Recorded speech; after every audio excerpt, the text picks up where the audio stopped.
அன்பர்கள் அனைவருக்கும் வணக்கம். கண்ணன் சொன்னான், கம்பனும் சொன்னான். இவர்கள் இருவரும் எதை சொன்னார்கள்? கண்ணன் சொன்னதையே கம்பனும் சொன்னதாக விளக்கத்துடன் நமக்கு சொல்லிக் கொடுக்கும் காஞ்சி மகானின் அருளுரையை அனுபவிப்போம். ஆத்மாதான் எல்லாவற்றுக்கும் ஆதாரம். ஆனால் அதுவே அவற்றை கடந்திருக்கிறது என்றால் அதெப்படி என்று தோன்றுகிறது. குழப்பமாய் இருக்கிறது. ஸ்ரீ கிருஷ்ண பரமாத்மா கீதையில் இம்மாதிரி பல தினுசாக குழப்பி பிறகு ஒரே அடியாக தெள்ளத் தெளிவாக பண்ணிவிடுவார். நான் எல்லா பொருட்களிலும் இருக்கிறேன், எல்லா பொருட்களும் என்னிடத்தில் இருக்கின்றன என்று கீதையில் ஓரிடத்தில் ஸ்ரீ கிருஷ்ண பகவான் கூறுகிறார். யோமாம் பச்சதி சர்வத்ர சர்வம் ச மயி பச்சதி. எல்லா பொருட்களும் இவரிடம் இருக்கின்றன என்றால் இவர்தான் அவற்றுக்கெல்லாம் ஆதாரமான ஆத்மா என்றாகும். ஆனால் எல்லா பொருட்களிலும் இவர் இருக்கிறார் என்றால் அவைதான் இவருக்கு ஆதாரம் என்று ஆகுமே. இதில் எது சரி என்ற குழப்பம் ஏற்படலாம். சுவாமி அல்லது ஆத்மாவே எல்லாவற்றுக்கும் ஆதாரம் என்பதுதான் சரி. அவர் எல்லாவற்றுள்ளும் இருக்கிறார் என்பதால் அவை இவரை தாங்குகின்றன என்று ஆகாது. இவரால் தான் அவற்றுக்கு உருவமும் உயிரும். இவர் இல்லாமல் அவை இல்லை. எனவே அவை இவருக்கு ஆதாரமல்ல. இவர்தான் சகலத்தையும் ஆட்டிப்படைப்பவர். இதை ஸ்ரீ கிருஷ்ணனே தெளிவாக சொல்லியிருக்கிறார். பொம்மலாட்ட பொம்மை மாதிரிதான் சகல பிராணிகளும். உள்ளே இருந்து ஈஸ்வரனே அவற்றை ஆட்டி வைத்து கொண்டிருக்கிறான்.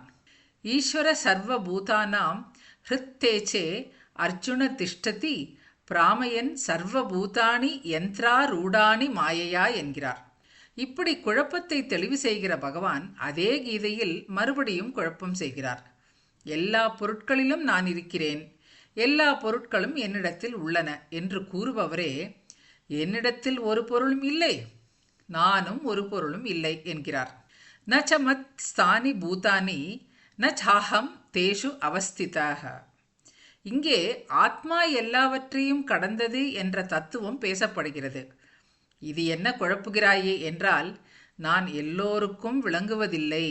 ந அகம் பிரகாசக சர்வஸ்யக. அதுதான் என் யோகமாயை, யோகமாயா சமாவிருத்தக என்று ஒரு போடு போடுகிறார். இது என்ன உபதேசம் வேண்டி கிடக்கிறது? ஒன்றும் புரியவில்லையே என்று தோன்றுகிறதா?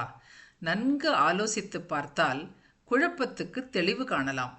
நான் ஒருவருக்கும் விளங்க மாட்டேன் என்று பகவான் சொல்லியிருந்தால் 1000 பேர் இருந்தால் 1000 பேருக்கும் விளங்க மாட்டேன் என்று அர்த்தமாகும். ஆனால் அப்படியின்றி நான் எல்லோருக்கும் விளங்க மாட்டேன் என்றால் 1000 பேரில் 999 பேருக்கும் விளங்காமல் இருந்தாலும் இருக்கலாம், ஒருவனுக்காவது விளங்குவேன் என்றுதான் பொருள்.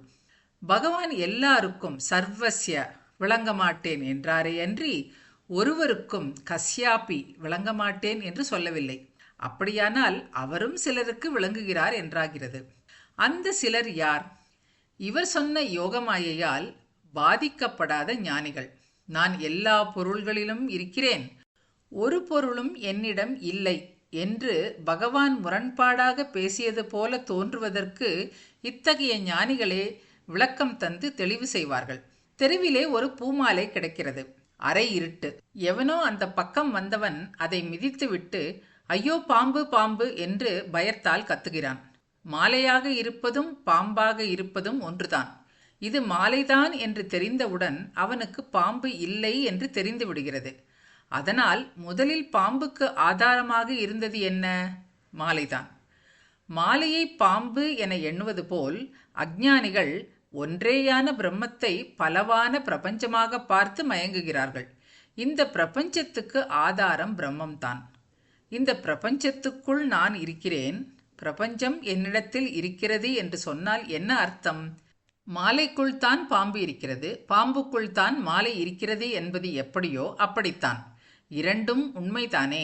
பாம்பு என்று அலறுபவனுக்கு பாம்பு மாலையை தனக்குள் விழுங்கிவிட்டது. அவன் பார்வையில் ஆதாரமாக இருப்பது பாம்பு. அஞ்ஞானம் நீங்கி இது மாலைதான் என்று உணர்ந்து கொண்டவனுக்கு மாலை பாம்பை தன்னுள் மறைத்து விடுகிறது. மாலைதான் ஆதாரமாக தெரிகிறது. மாயையினால் மூடப்பட்டவன் பிரபஞ்சத்தை சத்தியம் என்று பார்த்தாலும் வாஸ்தவத்தில் பிரபஞ்சத்துக்கு ஆதாரமாக இருந்து தாங்குபவன் ஈஸ்வரன்தான். பிரபஞ்ச தோற்றத்தை ஞானத்தினால் விளக்கியவனுக்கு ஈஸ்வரனே எல்லாமாய் தானுமாய் தோன்றுகிறான். ஈஸ்வரனைத் தவிர வெறும் தோற்றமாக கூட பிரபஞ்சம் என்று எதுவுமே ஞானியின் நிர்விகல்ப சமாதியில் தெரியாது. பிரபஞ்சம் என்றே ஒன்று இல்லாத போது அது ஈஸ்வரனிடத்தில் இருப்பதாகவோ அல்லது ஈஸ்வரன் அதனுள் இருப்பதாகவோ சொல்வதும் அபத்தம்தானே. அஞ்ஞான தசையில் உடம்பு, பிராணன், மனசு, அறிவு என்றெல்லாம் தெரிகின்றன. ஞானம் வந்தால் ஆத்மானந்தம் ஸ்புரிக்கிற போது இது எல்லாவற்றையும் கடந்துத்தான் அந்த நிலை வருகிறது. இதனால்தான் ஸ்ரீ கிருஷ்ண பகவான் முடிவான ஞான நிலையில் நின்று என்னிடத்தில் பொருட்கள் இல்லை, நானும் பொருட்களிடத்தில் இல்லை என்று கூறிவிட்டார்.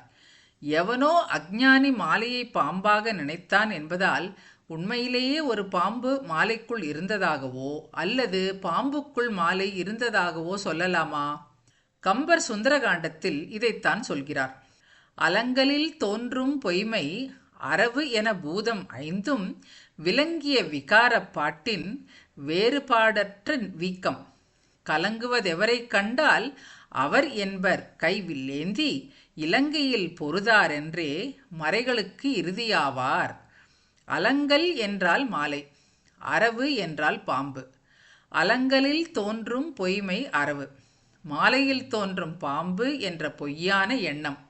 இதுபோல பஞ்சபூதங்கள் ஒன்று சேர்த்து பொய்யான பிரபஞ்சம் என்ற வீக்கமாகி மயங்குகிறதே, அது யாரை கண்டால் விலகிப்போய் மாலையான ஈஸ்வரன் மட்டும் தெரியுமோ அந்த மாயா நாசகனான பரமாத்மா தான் ராமச்சந்திரமூர்த்தி என்றார்.